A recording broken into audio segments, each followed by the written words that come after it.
목회자가 설교를 준비하는데 광야의 주제를 가지고 3번 오늘까지 계속 설교를 하고 있습니다.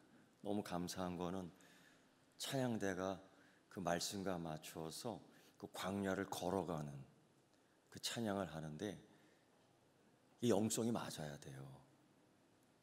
너무 감사하고 우리 이렇게 같은 믿음으로 같은 주제로 나갈 수 있다는 게 참 감사하기도 하고요.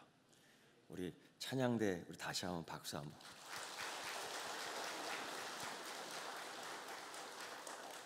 지난주는 맥주 감사 주일 지내면서 제가 너무 감동을 했습니다. 뭐냐면요, 시당에서 봉사하는 봉사위원들이 그래도 특별한 날이니까 우리 점심을 좀 특별하게 해야 되겠다 해서 진짜 특별하게 했어요. 그거 쉽지 않은 일입니다. 그 더위와 그 습기와 그 뜨거움 속에서도 우리 교인들 점심을 다 해냈어요. 근데 제가 문득 그 음식을 이렇게 보면서 감동받은 게 뭐냐면 진짜 엄마의 마음으로 했구나. 엄마의 마음으로 했다. 엄마의 마음 이해하시지요? 뭐 하나 이렇게 특별하게 먹여주고 특별하게 해주기 위해서 노력을 했어요. 우리 오늘도 점심을 먹을 텐데요, 우리 그분들 향해서 박수 한번. 너무 감사합니다. 어제는 또 특별한 날이었습니다. 세상이 참 어지럽습니다. 말하자면은 얼마나 음탕한 것들이 많은지. 그런데 우리는 또 그러한 것들로부터 우리의 영역을, 또 우리의 신앙을, 우리의 동네를 지키기 위해서 어제 우리는 저 자구리 쪽에서 큰 행사를 가졌어요. 그래서 많은 바쁜 일정 가운데서도 우리 기도원 300명의 용사처럼 비 주룩주룩 맞고 땀 그냥 줄줄 흘리고 그렇게 노력들을 해줬는데 그분들을 위해서 감사하며 우리 한번 박수 한번 치겠습니다. 식당에서 또 찬양하면서 또 그 광야에서 이런 일들을 다 겪고 경험하고 있는데 혹시 투덜대지는 않았나 모르겠습니다. 아유, 정말 이런 데 자꾸 불러내고 그래. 또 잘했지만은 또 알아주는 사람, 불러주는 사람 없으니까 또 투덜대지는 않았나 모르겠습니다. 여러분, 광야에서 특별한 거 기대하지 마십시오. 광야에서 이렇게 좋은 것 기대하지 마십시오. 광야는 부족한 것, 없는 것 투성입니다. 그러니까 광야를 걷다가 수박을 원하면 됩니까? 안 되지. 그건 안 되는 거예요. 광야에서는 어떻게 내가 살아남을까? 어떻게 살아야 될까? 이 부족한 가운데서 어떻게 생존할 수 있을까? 위기에서 생존할 수 있는 생각들을 해내야 되는 거예요. 먹을 것 부족하죠. 입을 것 부족하죠. 마실 것 부족하죠. 잠잘 곳 부족하죠. 그리고 다 열려 있으니까 산한 짐승이나 때로는 원수 적들이 얼마나 호시탐탐 노래. 그러니까 신경이 예민해진다고요. 이때 누군가 툭 건들면 터지는 거죠. 우리 감정이 다 그래요. 이때 불평하기 일쑤입니다. 다 그렇습니다. 차라리 말이야 애굽에 있는 게 낫. 이런 소리 한다니까요. 그렇게 400년 동안 노예 생활하며 주인에게 쥐어 터지면서도 이런 소리가 나와요. 애굽에 있는 게 더 행복했는데, 행복하기는 맨날 채찍에 맞잖아요. 손톱이 다 빠지도록, 지문이 다 없어지도록 그렇게 강도 높은 노동을 시키는데 그게 행복하다고. 이게 다 불평에서 나오는 소리예요. 근데 여러분, 이게 불평 허튼 소리로 끝나지 않고 꼭 하나님을 하나님 믿지 않는 불신으로 나오거든요. 이게 문제예요. 모세를 원망하고 비방하고 사람을 귀찮아하고. 왜? 사실 자기 몸 하나 간수하기도 힘드니까. 우리 이런 얘기, 나 먹고 살기도 힘든데 무슨 옆 사람을 돌봐, 이런 식으로 얘기하잖아요. 사람은 혼자 사는 게 아니라 같이 사는 건데. 그래서 일찍이 예수님은 사랑하라, 이 관계를 굉장히 중요하게 얘기했어요. 근데 우리는 이런 걸 무시합니다. 왜? 광야가 힘드니까. 광야가 힘드니까. 그래서 오늘 우리가 읽은 이 말씀에 보면 광야가 힘드니까 다 그렇게 그냥 살았어요. 그 광야에 있던 사람들이 그냥 힘들지만은 뭐라고 얘기하냐면 다 같이 신령한 음식을 먹었다. 똑같이 다 같이 먹었어요. 그냥 신령한 음식. 왜? 하나님이 주신 거니까. 다 같이 신령한 음료를 마셨다. 왜? 그거 하나님이 주시니까. 어디에서 나온? 반석에서. 특히 그 반석은 예수 그리스도다라고. 그러니까 그들이 거기서 성자 하나님을 경험한 겁니다. 내가 갖고 온 것 갖고 사는 거 아니에요? 내가 입은 것 갖고 사는 거 아니에요? 내가 신은 것 갖고 사는 거 아니에요? 내가 갖고 있는 권력 갖고 사는 거 아니에요? 내가 갖고 있는 건강 갖고 사는 거 아니에요? 하나님이 주시는 은혜로 사는 겁니다. 근데 그 은혜가 마음에 안 드나 봐요. 이해가 됩니다. 신령한 음식도 신령한 음료도 40년을 동일하게 먹었으니까. 생각해 보세요. 40년을 똑같이 먹었어요. 지겨워요, 안 지겨워요? 안 지겹다고 그래요. 그게 그렇게 돼야 되는데, 우리가 살아보니까, 특히 이 광야에서 살다 보니까 이 사람들의 경험 속에 나온 이야기를 솔직하게 얘기하면은 지겨워 죽겠다라는 거예요. 우리는 40년 동안 사실 광야의 생활 이런 식으로 하진 않았지만은 만약 똑같은 경험을 한다면 아마 우리도 그러지 않을까라는 생각을 해요. 그런데 뭐라고 얘기하냐면은, 그러나 그들이 그렇게 신령한 음식, 신령한 음료를 마셨음에도 불구하고 다수가 하나님 축복을 받지 못했다. 멸망했다라고 얘기해요. 그 이유가 뭘까? 여기 나와요. 사도 바울은 그 이유를 10장에서 몇 가지로 얘기합니다. 그저 뛰놀듯 펄쩍펄쩍 뛰놀고, 이게 어떤 표현? 음행하는 과정 속이에요. 그런 거 하지 말고. 이 어디서 배운 거냐면 애굽에서 배운 겁니다. 또 그저 줄을 시험, 그 불평, 얘기가 나오면 불평. 이게 여러분, 그들이 하나님 신령한 음식을 못 먹었기 때문에, 신령한 음료를 못 마셨기 때문에 그거 아니거든요. 이게 어느덧 자기 삶에 있어서 습관, 이게 어디서 나온 거냐면 애굽에서 나온 겁니다. 그 종로로 노예 생활, 직장 상사에게 학대받은 것이 아니라 주인에게 학대받으면서 그 심령이 억눌려 있는 분노로 가득 차. 이게 습관이고 이게 성격이 되는 거예요.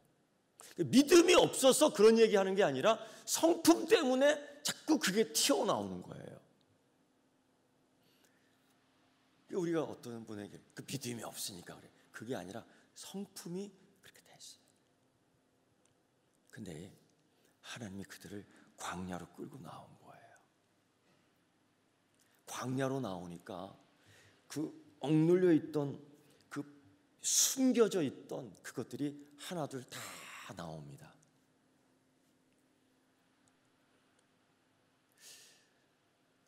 우스운 얘기인데 아주 가벼운 그 심리학 책에 그런 게 나오더라고요. 미국 여자는 그런 게 없는데 우리 한국 여자한테는 그런 병이 있대. 미국 여자는 그런 병이 없는데 우리나라 여성에게는 그런 병이 있대. 그 무슨 병인지 혹시 아시는가 모르겠어요? 아이고, 화병 다 아시네. 아니 남성교 회원들은 모른 척하고 그냥 이러고 있어요. 화병이야. 근데 이게 억눌려 있거든요. 근데 어느 날 이게 튀어나와요. 어느 날 이게 튀어나와요. 그래서 사람 다시 보게 돼요. 아유, 저 사람 저랬나? 이스라엘 이 백성들이요, 노예 생활하며 주인에게 꼼짝하지 못하다가 이 광야로 나오니까 내 주인이 없어, 나를 학대하는 사람 없어, 나를 때리는 사람 없어, 내 마음대로 한번 살아볼까? 이게 튀어나오는데 이런 식으로 튀어나와요. 음행, 원망, 불평, 시험. 근데 이게 사람을 망하게 하는 겁니다. 그래서 사도 바울은 이렇게 하지 말아라. 이 광야에 있을 때 이러지 말아라. 근데 여러분, 어떻게 그러지 않을 수가 있어요? 그런데 그러지 않은 사람들도 있더라고요. 예를 들면 욥. 여러분, 이게 잘 살다가 망하면 참 살기 힘들어요. 못 살다가 잘 살면 잘 살 수 있는데, 이게 잘 살다가 못 살면은, 거기다 병까지 걸리면은, 거기다 사람들이 뭐 죄가 있어서 그렇든 이딴 소리 하면은 진짜 믿음 생활하기 힘들어요. 근데 이걸 다 이겨내고 욥이 이런 얘기합니다. 내가 가는 길을 그가 아시나니 세상에 나를 단련하신 후에는 내가 순금같이 되어 나오리라. 내 인생을 원망하지 않고, 사실 자기 부인도 하나님께 원망하고 하나님께 원망하고 너 죽어버려라 뭐 이딴 저주의 소리를 막 하는데, 그 가장 가까이 있는 사람이 용기를 줘야 되는데 자꾸 이딴 소리 하니까 친구들이 말입니다. 너 죄가 있어서 그래? 아이고, 하루에 커피를 몇 잔이나 사줬는데, 하루에 짬뽕을 얼마나 사줬는데 이딴 소리를 해. 그러니까 얼마나 힘들겠어요. 그런데 이 입에서 그런 얘기가 안 나와요. 견디면서 내가 가는 길을 그가 아시나니 그가 나를 단련하시는 내가 정금같이 되어 나오리라. 이게 쉽지 않아요. 근데 여러분, 이 욥이 어떻게 알았을까요? 이 쇠조각 쇠덩어리 다 금인 줄 알았는데 이 순금이 아니에요. 이게 문제죠. 그래서 이 금을, 순금을 만드는 사람, 이 조그만 용광로 속에서 이 쇠물을 녹이는데 제가 그걸 봤습니다. 야, 그 금덩어리, 아니 금조각들, 나는 그거 써도 되는데 그 사람이 얘기를, 이거 순도 높은 거 아닙니다. 순금을 뽑아내기 위해서는 이 뜨거운 용광로 속에 한번 들어갔다 나와야 됩니다. 보십시오. 그걸 보여주더라고. 내가 봤어요. 그 들어가자마자 녹더라고요. 쫙, 그것도 부족해서 위에서 그 불 확 쏴줘요. 새파란 하얀 그 불을 쏴주는데, 근데 놀라운 일이 생기는 거예요. 그 밑에서도 뭔가 부글부글 하면서 올라오는데, 이게 뭐예요? 다름 아닌 게 불순물. 아니, 금 속에 이런 게 들어가 있었던 거예요? 금 한량 이 무게를 이것 때문에 더 나가게 하는 거예요? 이걸 뽑아내야 된다는 거예요. 어떻게 해요? 그렇게 한 후에 그분이 이만한 쇠막대기로 이렇게 하니까 그게 불순물이 딱 걸려서 쭉 나오는 동시에 굳어버리더라고요. 그리고 순금이 되어 나오는데, 그 금물을 이런 조형 틀에다가 탁 놓고 금 막대기를 만들어요. 그리고 뭐 어떻게 쓱쓱 하더니만 번쩍번쩍 빛나는 금이 되어 나오는데, 거기에 도장을 하나 꽉 박아놔요. 어떤 도장이냐? 이거는 연단 받은 거다. 이건 단련 받은 거다. 이거는 순금이다. 그래서 99.9% 도장을 딱 찍어 나오더라고요. 이거예요. 욥이 말한 게 이거예요. 그가 나를 단련하신 후에는 내가 순금같이 되어 나오리라. 광야가 고통스럽지만은 하나님은 고통을 주려고 부른 것이 아니라 여기서 뭔가 하나님 백성을 만들고 싶은 거, 뭔가 순금의 백성을, 뭔가 자랑할 만한 내 택한 족속을 만들고 싶은 거예요. 애굽에서 갖고 온, 애굽에서 습득한, 애굽에서 버릇이 생긴, 애굽의 습관이었던 그런 거 여기서 다 끊어버려. 고통스럽지만은 애굽에서 바라보던 것 먹으며 기뻐하고 춤추며 우상 섬기는 게 아니라 여기서 신령한 음식, 신령한 음료를 먹으며 하나님 바라보는 믿음과 경건과 습관과 인격을 길러내기 위해서 불러낸 거예요. 그래서 광야에 있다. 우리 이렇게 생각해야 돼. 내가 죄가 있어서. 아니요. 하나님이 나를 쓰계시겠구나. 하나님 나에게 뭔가 큰 기대하시는 것 같은데? 근데 이 광야에서 적극적으로 하나님 찾아야 되겠어. 하나님 주시는 만나에 대해서 내 기뻐해야 되겠어. 하나님 주시는 음료에 대해서 나 기뻐해야 되겠어. 옛 습관들 이거 조금씩 고쳐나가야 되겠어. 이런 결심과 의지가 있어야 될 줄 믿습니다. 베드로가 그런 얘기해요. 베드로전서 1장 6절 7절 말씀 보면 베드로가 기가 막힐 얘기를 합니다. 이해하지 못하겠어요. 너희가 여러 가지 시험으로 말미암아 잠깐 근심하게 되지 않을 수 없었으나 이게 맞아요. 그러나 오히려 크게 기뻐하는도다. 아니, 남 안 되는 거 기뻐해요. 남 근심하는 거 보고 기뻐해요. 이럴 수 있습니까? 사도가? 이럴 수 있습니까? 목사가? 안 돼요. 같이 근심해 줘야 되는 거 아니에요? 근데 이런 소리 한단 말입니다. 왜? 왜 기뻐할까? 광야에 있는데 하는 일이 다 안 되잖아요. 뒤집어졌잖아요. 먹고 싶은 것도 못 먹고요. 자고 싶어도 못 자고요. 발이 부르터요. 좋은 옷도 입을 수 없어요. 패션 따라갈 수 없어요. 유행이 무슨 유행입니까? 광야에 있는데 먼지를 뒤집어 쓰는데 이런 삶을 누가 좋아합니까? 예수 믿는 게 뭐 기쁨입니까? 이런 생각들을 다 해요. 그런데 베드로는 기뻐한다. 왜?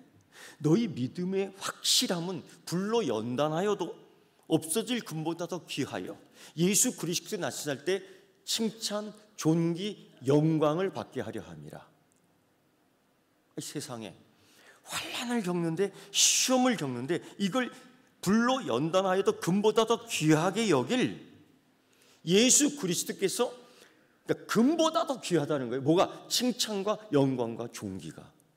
이 칭찬 마태복음 25장의 말씀 보면은요, 그 성실한 종에게 그 주인이 이런 덕담을, 이런 축복을 해. 착하고 충성된 종아. 여기서 끝나지 않아.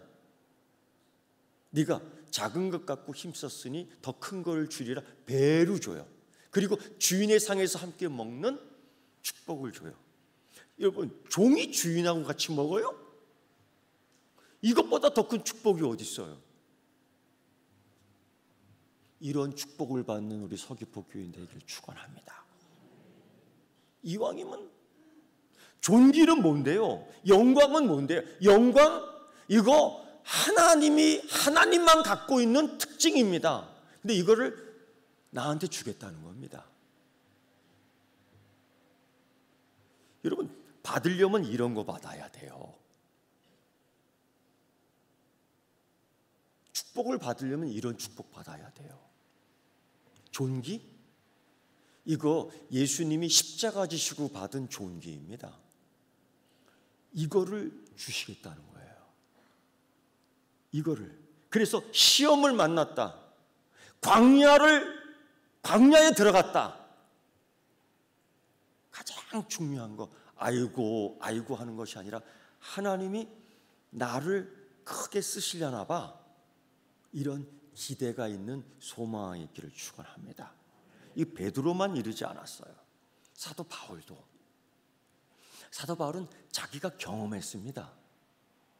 그 잠자지 못하는, 먹지 못하는, 심지어 핍박을 받는데 두들겨 맞는데 40대에 하나 감한매를 5번이나 맞고 돌에 맞아 기절하여 죽을 뻔하였고 심지어 물에 빠져 죽는 줄 알았고 병에 걸려 전염병에 걸려 생사를 오락가락했고 하고한 날 병을 달고 다녔고 이 고난입니다.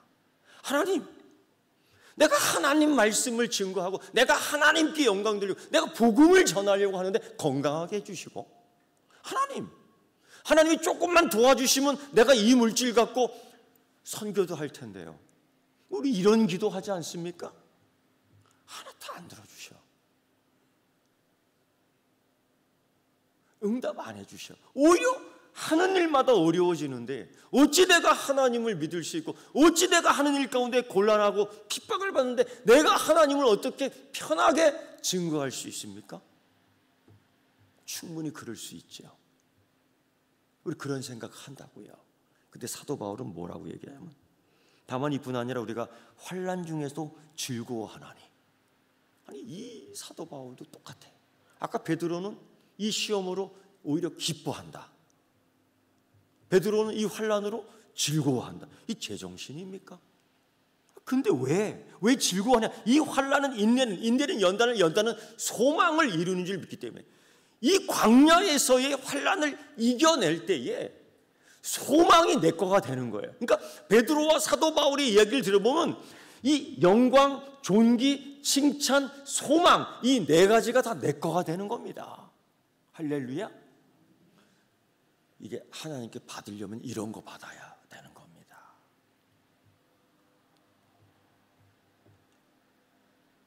광야의 길을 걷는다는 거, 아까 찬양한 것처럼 그 길을 걷는다는 것, 소풍 가는 길은 아닙니다. 분명히 그 광야의 길 걷다가 발목 빌 수 있습니다. 분명히. 저는 그런 길을 걷다가 왼쪽 발목을 꺾였는데 이렇게 꺾였어요. 차라리 그냥 부러져 버리면 좋은데 부러지지 않고 그냥 꺾였어요.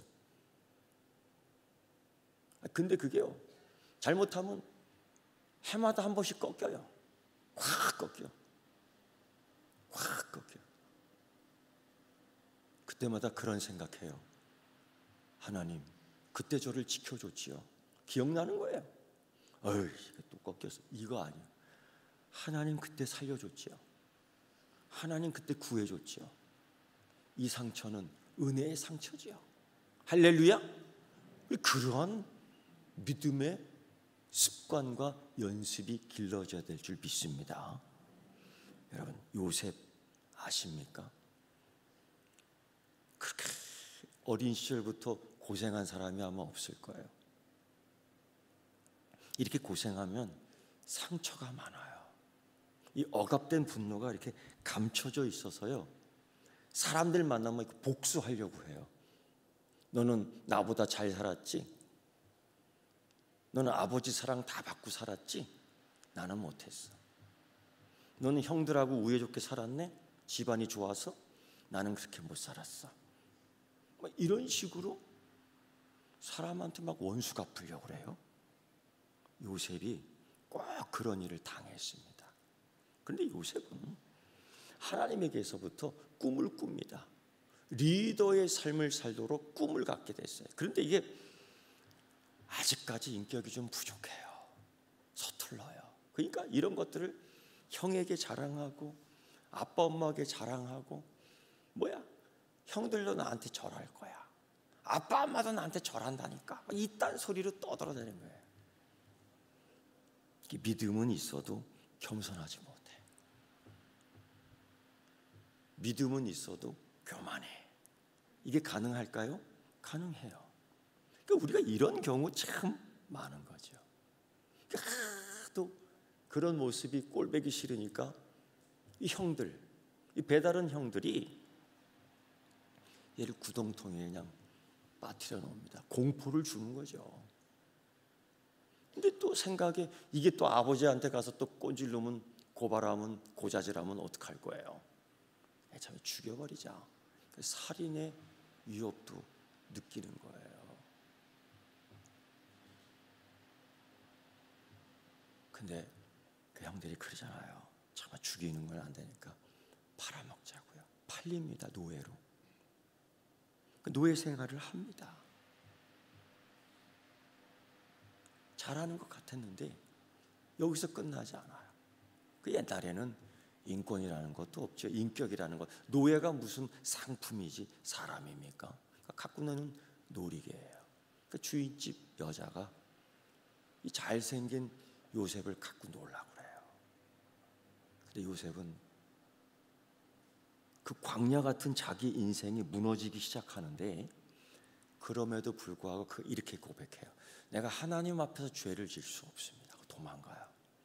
그럼 탈출시켜야지 하나님이. 우리 생각에 믿음으로 그렇게 탈출하고 도망하면은 하나님이 구해 주실 거야. 우리 보통 그렇게 얘기해요. 안 구해 주셨어요. 잡혔어요. 감옥에 들어갔어요. 누명을 썼어요. 주인집 여자한테 그렇게 했기 때문에 때가 되면 목이 잘려나가요. 하나님이 꿈 주셨는데 그 감옥 생활 1년도 아니고 2년도 하나님 곧 꺼내주시겠지. 하나님 곧 해결해 주시겠지. 아니에요. 10년이 훌쩍 지납니다. 들려오는 소식, 고향에서 형들은 결혼하고 애들도 잘 낳고 잘 산대요. 화가 치밀 수 있죠. 원수를 갚아야 되겠다. 어떻게든 살아남아야 되겠다. 이게 보통 우리가 갖는 생각이에요. 아버지는 뭐 하셔요? 내가 죽었다는 말을 고지 믿어? 나를 찾아본 생각이나 했어요? 전단지 붙여 한 번이라도 나를 찾아봤어요? 이런 원망과 이런 불평이 섞일 수 있어요. 하나님 뭐 하시는 거야? 그 왼수들 잡아가지 않고 감옥에 갇혔어요. 감옥에서는요 생각할 수 있는 시간이 참 많아요. 곱씹을 수 있는 생각, 공간이, 시간이 참 많아요. 이게 문제죠. 요셉이 과연 어떤 생각을 해낼 수 있을까? 아니, 이럴 때에 나는 어떤 생각을 주로 할까? 많은 생각이 있어요. 한 8가지에서 10가지 정도 퍼뜩 생각할 수 있습니다. 첫째는 아니 내가 하나님께 예배도 잘 드렸는데 내가 하나님께 충성스럽게 지금까지 20년 동안 40년 동안 섬겼는데 왜 이런 일이 벌어지지? 하나님 뭐 하시는 분이지? 이런 생각. 두 번째, 내가 죄를 지었나? 내가 저 사람보다 더 악해? 그러면 이 세상에 살아갈 사람이 어디 있어? 내가 감옥에서 썩을 이유가 있는 거야? 하나님 너무하신다. 세 번째는 이렇게 끝내버리죠. 내 인생 끝났어 이제. 꿈? 내 인생 끝났어. 이게 뭐냐면 하나님과의 관계를 끊어버리는 거예요. 이게 무서운 거죠. 네 번째는요. 원수 갚아야 되는데 저 형들한테 내가 아버지한테도 원수 갚아야 되는데 요즘 이런 일들이 얼마나 많은지 몰라요. 또 이런 일이 있죠. 꿈은 하나님이 주셨는데 도대체 이게 뭐야? 아무 소용없네? 착각한 거야 내가. 꿈은 소용이 없어. 결국 이렇게 되는 거예요. 하나님 섬겨봐야 소용없어. 교회 다녀도 소용없어. 실제로 그러더라고요. 난 교회 나오면요 부자 되는 줄 알았다니까. 그러니까 이러더라. 목사님 교회 나왔는데 왜 부자가 안 되는 거죠?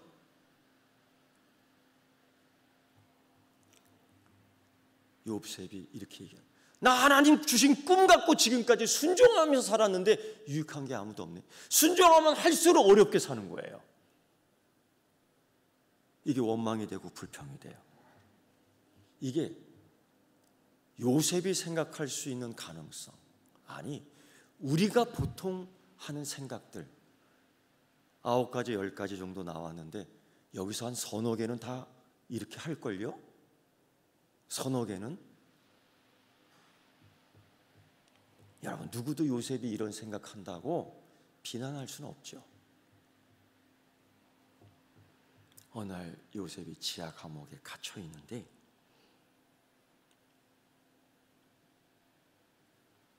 그때 이 광야 시험 고민하고 어려울 때에 그 애굽의 왕의 높은 신하 2명이 어떻게 왕의 눈 밖에 벗어났는지 감옥에 들어옵니다. 멀쩡하게 생겼는데 들어와요. 노예니까 그냥 물 갖다. 거기서도 노예예요. 응? 여기서도 노예고 여기서도 노예예요. 같은 노예라고 같은 급수가 아닌가 봐요. 물 갖다 주고. 근데 어느 날 이 두 관리, 늦게 감옥에 들어온 이 관리 출신들이 꿈 얘기를 합니다. 꿈 얘기. 그 꿈 얘기를 듣는 요셉이 반응이 이래요. 꿈이요? 꿈이요? 뻥이에요? 이러지 않아요.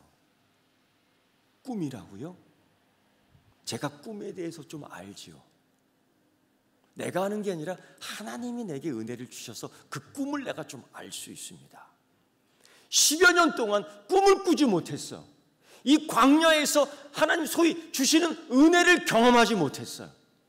하나님이 형통하게 해주실 텐데, 하나님이 풀어주실 텐데, 하나님이 나가게 해주실 텐데, 하나님이 자유케 할 텐데 그런 꿈이 전혀 이루어지지 않았어요.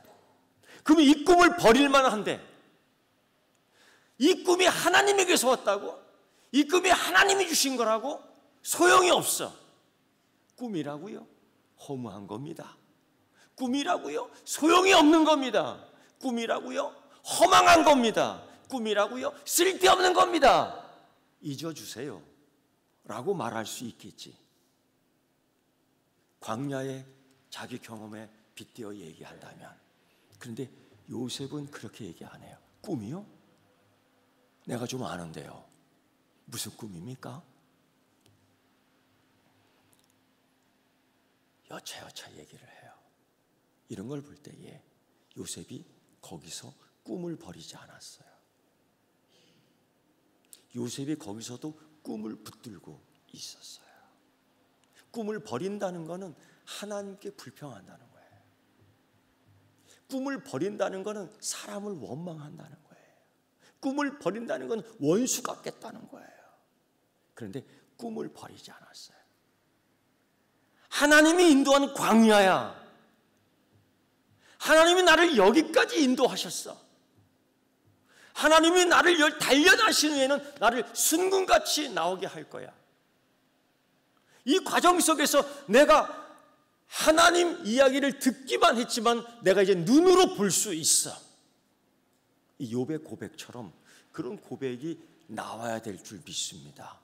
그래서 광야에 있는 혹시 성도가 있습니까? 이렇게 기도하세요. 주여, 내가 이제 하나님을 눈으로 볼 수 있게 해 주십시오. 이 믿음이 성장하게 해 주십시오. 이런 기도해야 돼요.